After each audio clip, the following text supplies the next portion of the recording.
Donc, bonjour à tous, bonjour à toutes, bienvenue de cette nouvelle séance du Cercle du Renouvellement Constitutionnel, où nous allons poursuivre notre analyse du préambule de la Constitution de 1946.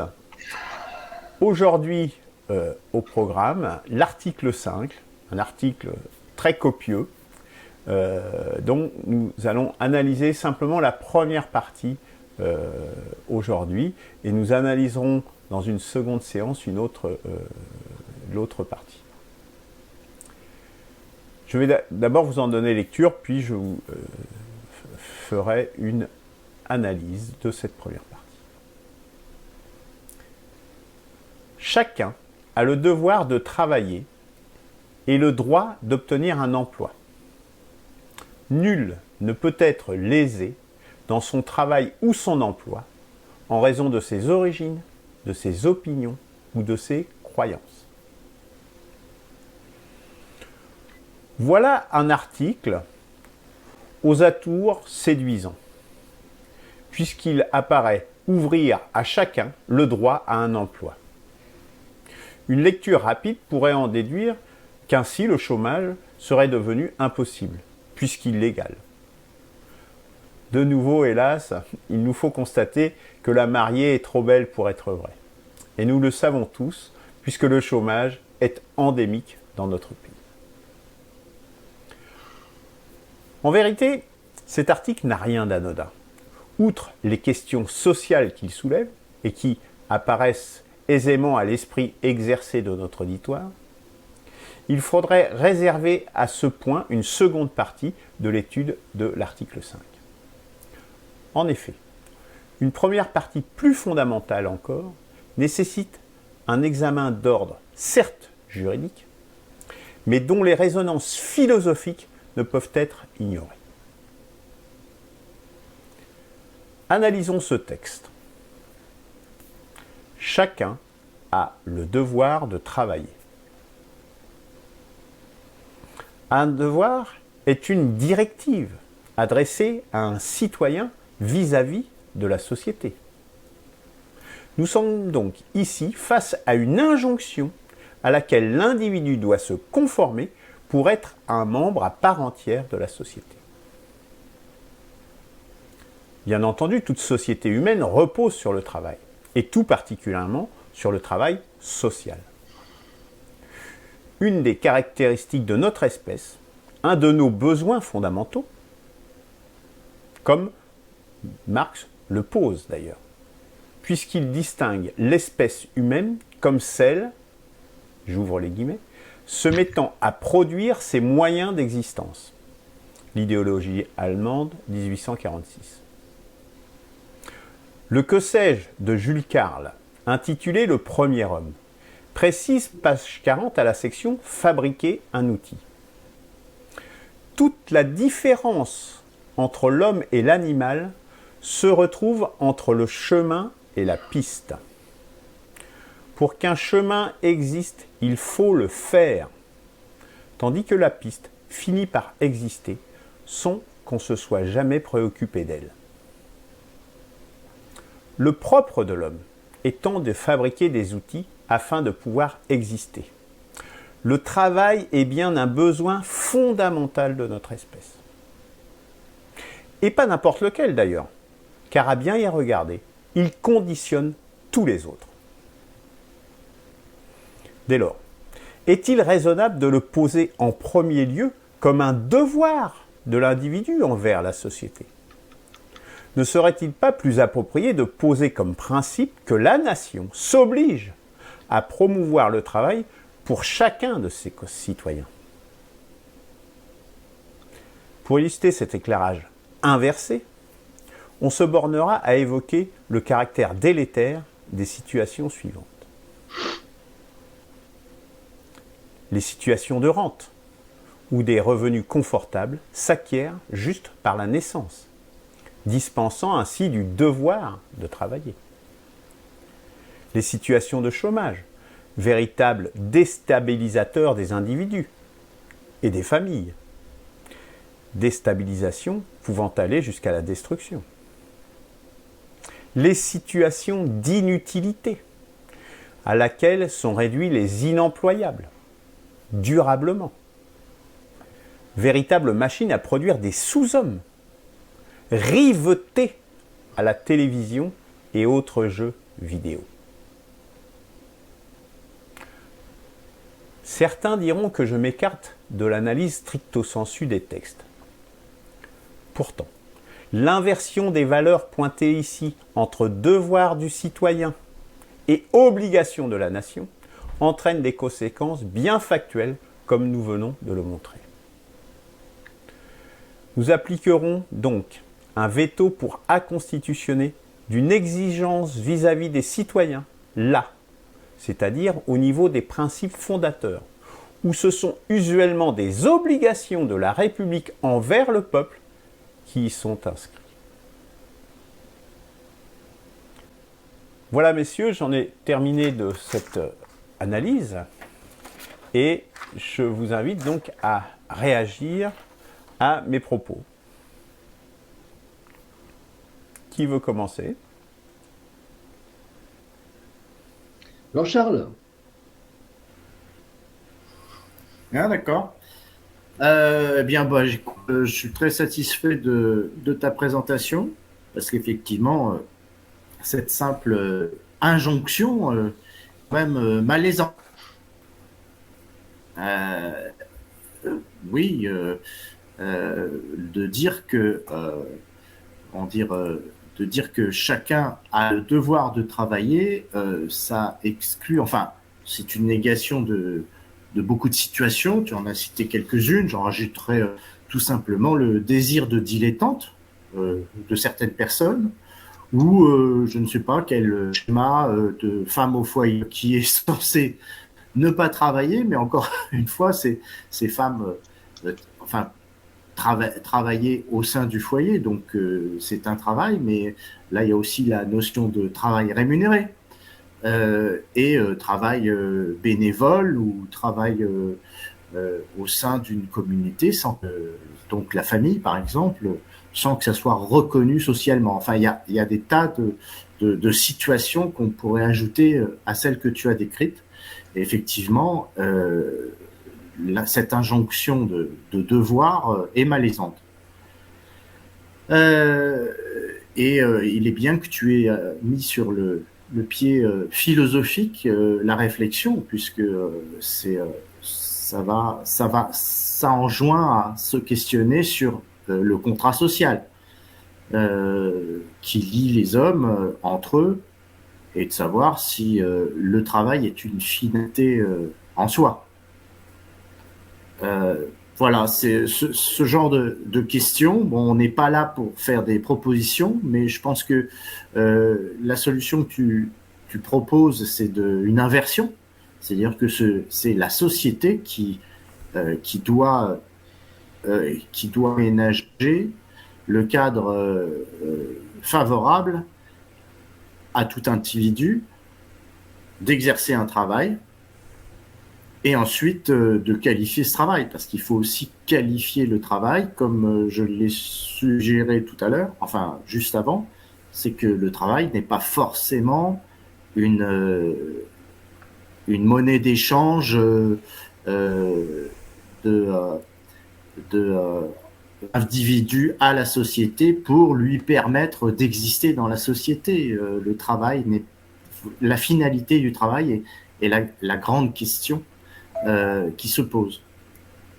Voilà, je pense que effectivement c'est très mal rédigé, et à lire et à relire cet article, à un moment donné, je me suis demandé s'il était vraiment utile, cet article, ou s'il méritait une sorte de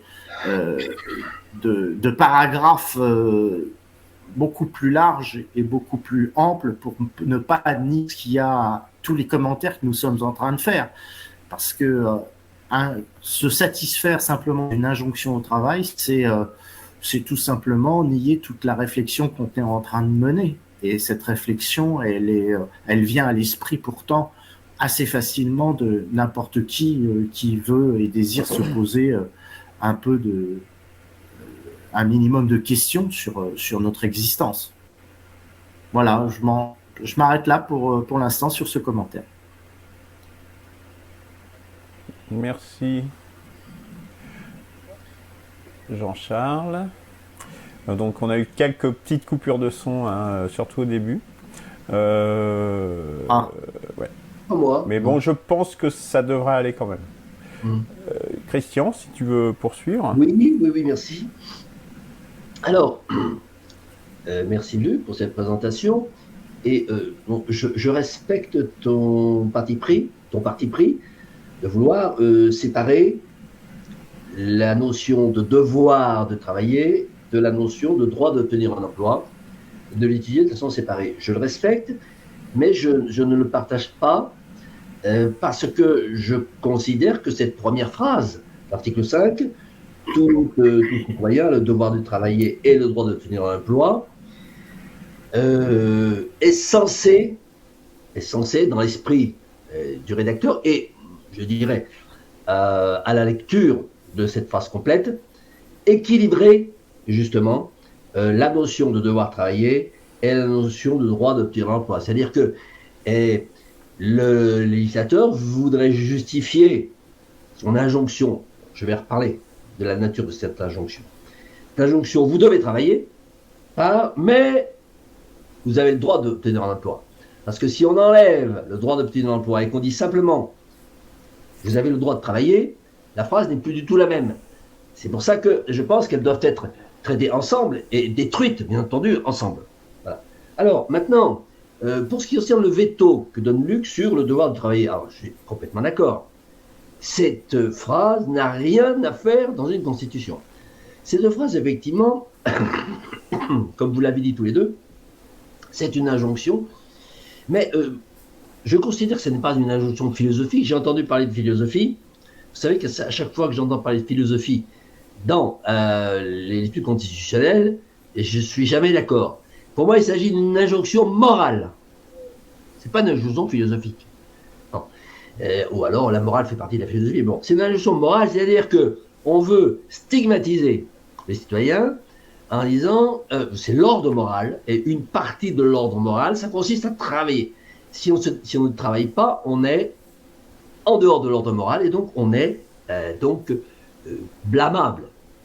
Mais, donc c'est la première raison. Une constitution n'a pas, première raison du veto, une constitution n'a pas à donner d'injonction morale. La deuxième raison du veto, c'est que si cette injonction n'est pas une injonction morale, mais une injonction tout simplement constitutionnelle, législative, il faut qu'il se traduise en loi coercitive. C'est-à-dire qu'il faut qu'il y ait virgule, comme ils savent très bien le faire, quand il le faut, ils savent mettre une virgule, la loi déterminera les conditions dans lesquelles ceux qui ne travaillent pas seront punis. Si on n'écrit pas ça, ça n'a aucun sens. Voilà, bon, ça n'est pas écrit. Et le fait que cette phrase virtuelle, supposée, après la virgule, n'existe pas, est un aveu, en fait, de ce que j'appelais un anachronisme de cette première locution devoir de travailler. Donc, en d'autres termes, je dirais que si on dit l'homme a le devoir de travailler, il faut qu'on fasse qu'on établisse un corpus juridique qui l'oblige de travailler. Donc, je ne m'étendrai pas sur le droit d'obtenir un emploi, puisque ce sera l'objet d'une discussion ultérieure. Mais autant, je dirais simplement un mot, c'est que autant cette première phrase, cette première locution au devoir de travailler est une injonction morale, donc elle n'est pas législative, elle pourrait le devenir, et si on y ajoutait quelque chose après une virgule, autant la deuxième phrase, le droit d'obtenir un emploi, ça c'est législatif. Alors, ça ne l'est pas, parce que du coup, il s'agit du commandement opérationnel, disons, de l'État qui va fournir un certain nombre de choses, mais elle est de nature plus législative. Bref, j'anticipe. Alors, Jean-Charles nous dit c'est mal rédigé. Alors, Luc met un veto. Jean-Charles, tu nous dis que c'est mal rédigé. La question, me semble-t-il, hein, c'est pas de savoir si c'est mal rédigé, c'est de savoir si. Alors, c'est mal rédigé parce que on n'arrive pas à lui donner, disons, une substance, une essence constitutionnelle. Alors, de ce point de vue-là, c'est mal rédigé. C'est mal rédigé pour ça. C'est pas parce que c'est pas une question de syntaxe. C'est une question qu'on parle d'une chose qui n'a pas sa place dans une constitution. Donc, bon, ben voilà, c'est à peu près tout ce que j'avais à dire sur ce point.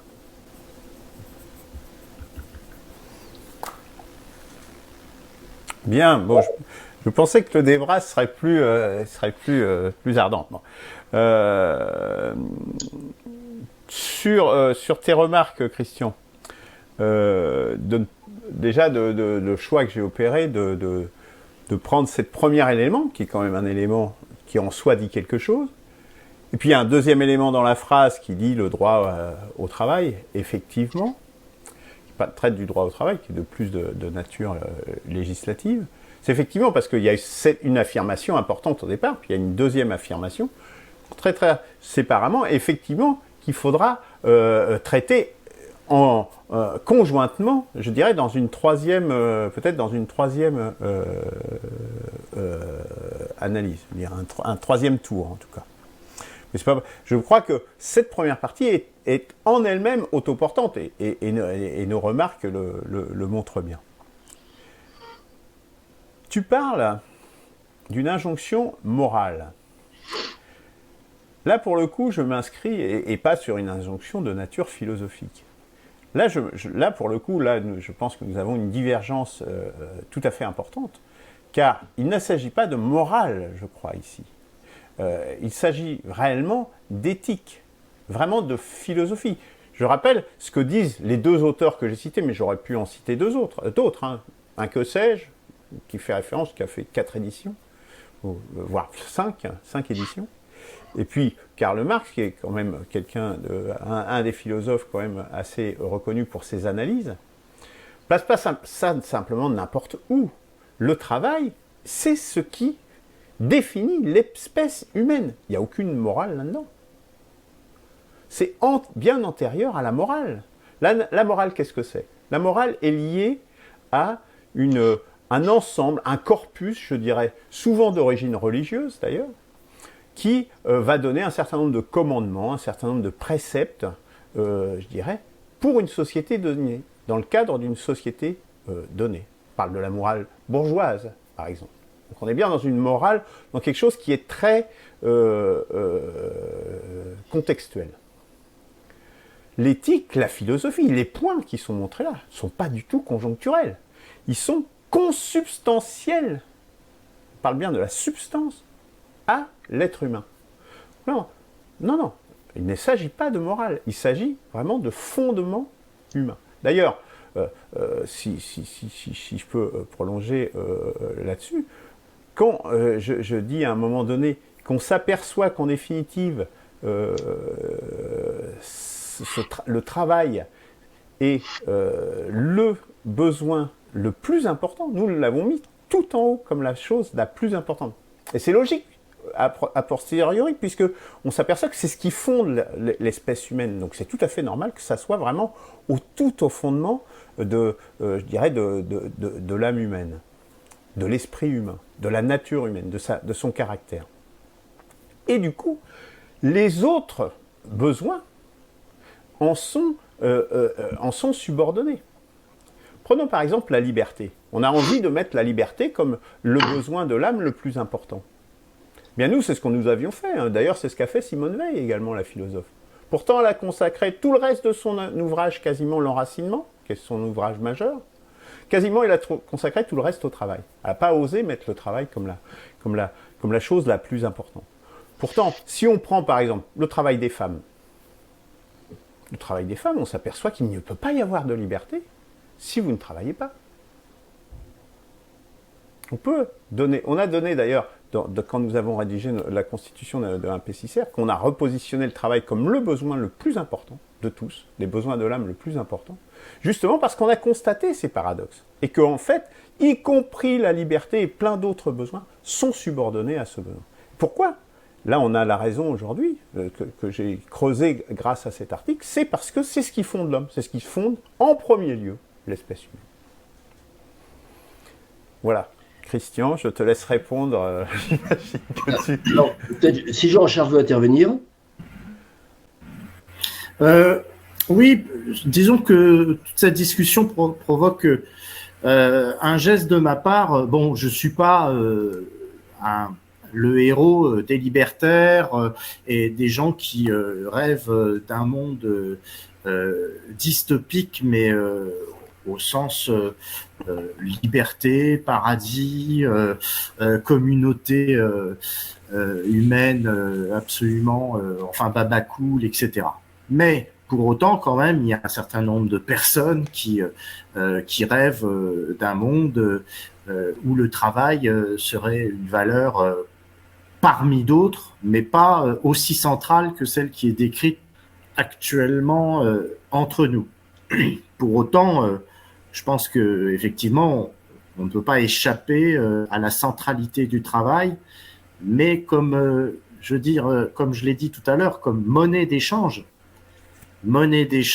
enfin, dans le cadre d'un contrat social, c'est-à-dire je travaille, donc j'obtiens un statut à l'intérieur d'une communauté. Mais on a vu dans l'histoire d'autres personnes mener présence à la société humaine en étant moines. Je sais pas, on peut aussi parler de ceux-là qui sont pas censés beaucoup travailler, prier, être dans une spiritualité estatique, etc. On peut encore une fois trouver des tas d'exemples de personnes, de profils de personnes qui ne se sont pas adonnées au travail et qui pour autant ont justifié leur présence dans la communauté humaine. Donc je demande qu'on amende un petit peu notre vision de centralité du travail dans cette discussion, parce qu'on n'est pas non plus à même de faire, de consacrer à la définition, qui en fait c'est une définition qui est donnée dans cette obligation de ce devoir à travailler. C'est même pas moral, c'est même philosophique, c'est une sorte de tautologie qui est donnée dans cet article 5. Et après, on nous demande de faire avec cette tautologie. Et chacun le lira en pensant qu'il y a une injonction morale, le lira en disant que voilà, la personne qui a écrit ce texte, en disant que le travail est un devoir, que cette personne ou ces personnes auront fait le parcours que vient peut-être de décrire aussi Luc, comme quoi le travail est une valeur centrale et donc aura répondu à toutes les questions préalables philosophiques cette fois-ci et de la réflexion dans le cadre du contrat social. Tout ça, enfin, encore une fois, moi, je pense que c'est une tautologie qui ferme beaucoup de portes dans cette rédaction. C'est pour ça que je pense que c'est un très cavalier. Cet article 5, à une certaine façon, est très cavalier parce qu'il sous-entend plein de choses, mais sans les expliciter et sans permettre à celui qui est mis sous la coupe de ce préambule constitutionnel de revenir sur les bases qui ont dirigé cette rédaction et la rédaction de cet article. Voilà, je pense que c'est un article autoritaire, je trouve, et qui ne laisse pas suffisamment d'ouverture à toutes les options qui existent pourtant. Voilà. Alors, je vais prendre la suite des interventions. C'est très intéressant. Moi, je trouve que vous vous écartez du sujet. J'entends parler de la valeur travail, de la centralité de la valeur travail, que c'est pas bien, etc., etc. Bon. Et c'est pas ce que dit l'article. Moi, je relis l'article. Tout citoyen a le devoir de travailler. Cet article ne dit pas l'homme, Homo sapiens sapiens, a le devoir de travailler. Cet article est un article constitutionnel qui s'adresse aux citoyens, aux électeurs français. Bon. Ensuite, il y a le débat sur, c'est une injonction, d'accord, nous sommes d'accord. Le débat, c'est une injonction philosophique ou c'est une injonction morale. Bon, là, tout dépend de la définition qu'on a de la philosophie. Moi, j'entends dans vos propos une définition de la philosophie qui n'est pas la mienne. Alors, chacun peut avoir sa définition de la philosophie. Philosophie, pour moi, c'est la connaissance acquise par le raisonnement de la façon dont une chose est engendrée et qui va jusqu'à ses conséquences, ou la constatation des conséquences de la réalité d'une chose, et qui remonte jusqu'à la façon dont elle est engendrée. Bon, donc la philosophie, c'est la mère, disons, de tout le raisonnement humain, et dire un État autoritaire, hein, bien sûr, Jean-Charles, tu dis c'est une phrase autoritaire, bah oui, la Constitution c'est très autoritaire. Donc un rédacteur constitutionnel qui dit mais les sujets du peuple de France ont le devoir de travailler, pour moi c'est pas une injonction philosophique dans la mesure où effectivement, si elle mettait elle argumentait cette injonction avec tout un raisonnement philosophique sur l'homme existe parce qu'il travaille. Donc là, on a bien le schéma cause. Hein. Et oui, mais bon, ça n'est pas le cas. Enfin, bon, on peut le présupposer. Vous mettez, il me semble, dans ce petite phrase, des choses qui ne sont pas. Je préfère rester terre à terre.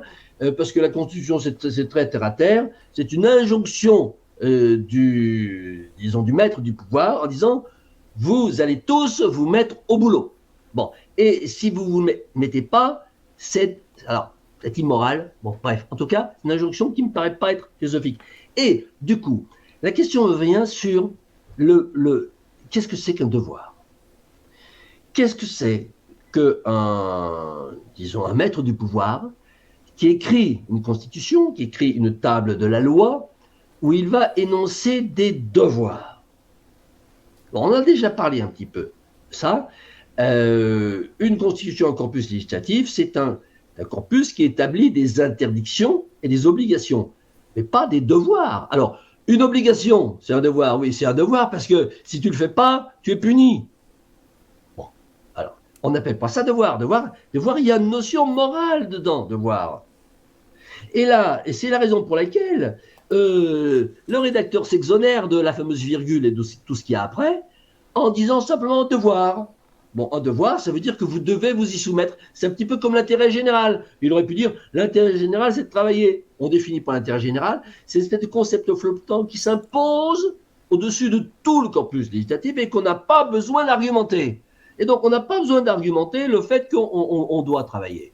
Bon, et il est là le biais, je dirais, législatif de cette rédaction. Donc, cette notion de devoir, qu'on retrouve d'ailleurs pratiquement jamais, hein, on cherche bien, aussi bien dans la DDHC que dans la charte de l'environnement. Bon, le mot devoir, en tout cas la notion établir des devoirs, on ne sait pas ce que c'est. Personne ne peut dire ce que c'est qu'un devoir. On sait ce que c'est qu'une obligation punie par la coercition, mais on ne sait pas ce que c'est qu'un devoir. Et donc, c'est la raison pour laquelle je dis que c'est une injonction morale. Trouvons peut-être un autre mot. Moi, morale me convient bien, mais à mon avis, pas philosophique. Voilà. Alors, si vous voulez bien, je vais conclure notre débat aujourd'hui. Bon, effectivement, dans ce que tu viens de dénoncer, Christian, c'est quasiment le seul endroit où on parle de devoir. Pour moi, le devoir, c'est quasiment le seul endroit, et c'est logique. C'est d'ailleurs ce que j'ai dit dans ma présentation, puisque dans ces principes fondamentaux, c'est des principes fondamentaux qui sont garantis normalement aux citoyens. On lui garantit la liberté, on lui etc., l'égalité, etc. Hein, c'est ça. C'est-à-dire que dans ces corpus, normalement, c'est pas des injonctions vis-à-vis des citoyens, c'est des obligations. C'est dans ce sens-là. Hein. L'obligation, c'est du sens, je dirais, de la collectivité vers le citoyen. C'est normalement dans ces principes généraux, c'est ce qu'on énonce. En tout cas, c'est ce qu'il y a dans la DDHC, etc. C'est ce que, après, de façon biaisée, etc. Mais c'est dans ce sens-là que devoir, c'est du citoyen vis-à-vis de la collectivité. Voilà bien le chemin. Nous sommes d'accord, Christian, et je pense qu'on terminera là-dessus, que ça n'a absolument rien à faire à cet endroit d'une constitution, puisque tout le reste du corpus législatif ne sera justement que des devoirs, des injonctions et des règles coercitives. Voilà, donc prochain numéro, oui. J'aimerais proposer juste une petite maxime Oui. qui fait de mon cru. Le citoyen n'a aucun devoir, si ce n'est celui de respecter la loi. Toute autre présentation du mot devoir est juridiquement une forfaiture. Complètement. Je pense que... Ah oui, absolument.